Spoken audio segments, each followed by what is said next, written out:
terrariums need light to thrive. But what if the terrarium was the light? I'm going to make a miniature living ecosystem that's also a lamp.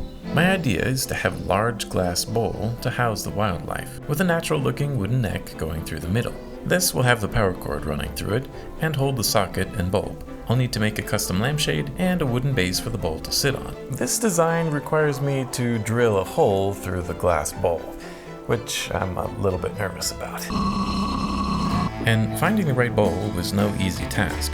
I looked in various shops, searched online, looked in the superstore where I got sidetracked and bought an albino African clawed frog. I couldn't find the right bowl anywhere, until finally, there it was. Just the right size, with good glass quality and the right round shape. But there's a challenge. The delivery date is the 25th of this month, and I have to fly to Buenos Aires on the 28th. So in the meantime, I'd better get to work on what I can without the bowl. Here's what I'll be using to make this lamp. A socket, electric wire, switch, plug, metal wire, light bulb, glue, brown paper, sackcloth, a piece of wood, a stick, and the bowl, which I don't have yet. I decided to start with the lampshade. I bent and connected metal wire to form the basic frame. Then I wrapped the whole thing with paper, gluing as needed. My wife had the idea of gluing leaves all around it, so that's exactly what I did.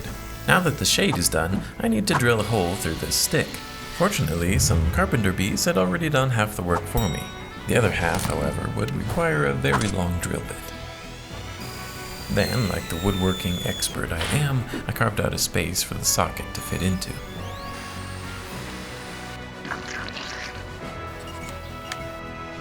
I just received the bowl a day early, so now it's time to open this thing up and make sure that it's what I expect. Oh, and if you're wondering what that tank is behind me, that's my albino African clawed frog, which I just made a video where I set up that tank, which you can watch after this video.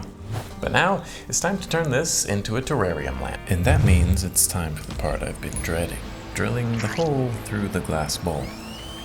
If I crack this bowl, the whole project will be ruined.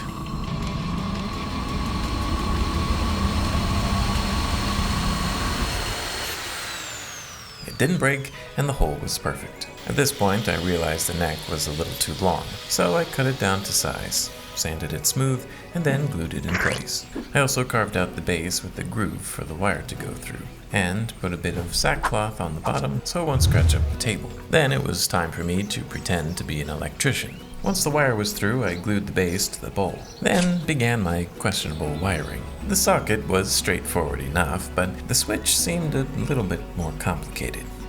Fortunately, I had some instructions, but they were in Spanish. Anyway, I figured it out. With my fire hazard all ready to go, it was time to test to see if this thing would light up. And it did. It works, which means it's now time to actually get to the terrarium part. I started by nearly breaking the glass with all these pebbles. Then I put down some charcoal to help keep things fresh, followed by a generous amount of soil. Then it was time for the hardscape. The limited space between the rim of the glass and the neck made it very difficult to get anything in there, let alone position them where I wanted them to be. After the rocks were in place, I added this little stick that looks like a small tree, followed by a small succulent. Now, this version of the lamp terrarium was supposed to be a desert, although as you can see it doesn't look that deserty, mainly because I hate dealing with cacti, and the sand I had access to was more soily sand rather than sandy sand. So even after putting the blue death feigning beetles in, it didn't really seem like a nice desert. The lampshade made it seem more woodsy, but it wasn't quite there either. Like an untamed unibrow, it was something unpleasant in the middle.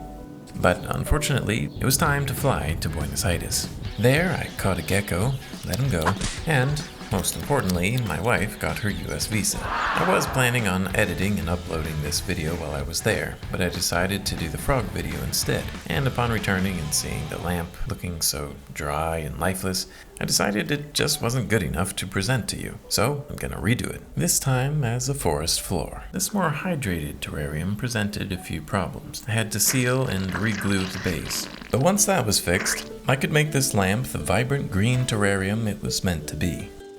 As I often do, I'm just using plants I pulled out of my yard. That way I don't have to spend money on plants, and I can be sure that each type of plant will thrive in the same environment. I think this more woodsy aesthetic will complement the shade and the neck going through the middle, since it sort of looks like a tree.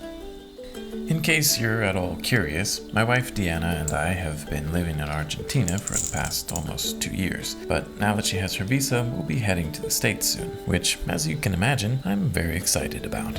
Now it's time to give this little ecosystem some life, starting with plenty of isopods, and a bunch of millipedes.